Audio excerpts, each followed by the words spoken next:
Home department ఎవరు వస్తున్నారు? ఇంద్ర అంటే 10 లక్షలు ఇస్తున్నా తప్ప 20 లక్షలు నా జీవితంలోకి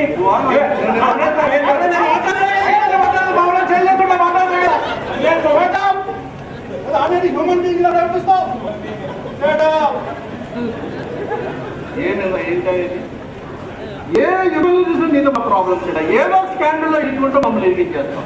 ఏంటి ఆ పోలీస్ స్టేషన్లో అత్యాచారాలు ఏంటి, హత్యలు ఏంటి, మానవంగాలు ఏంటి, ఎఫ్ఐఆర్లు మార్చేయడం ఏంటి, శవాలు మార్చేయడం ఏంటి, ఫైల్స్ మార్చేయడం ఏంటి, అమ్మాయిలు చంపే ఏంటి టూ మచ్గా చేస్తున్నావు. చాలా టూ మచ్. అదొకటి ముందు క్షమించాలి క్షమించాలి. కృతాయుగంలో, త్రేతాయుగంలో, ద్వాపర యుగంలో రాక్షసులంతా భూలోకంలో పోలీసులై జరిగించారు.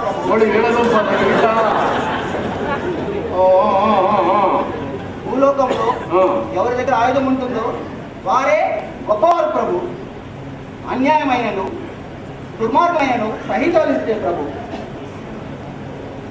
అందుచేతనే అమెరికా వారు వారి యొక్క ఆయుధ సంపత్తితో యావత్ ప్రపంచాన్ని సాధిస్తున్నారు.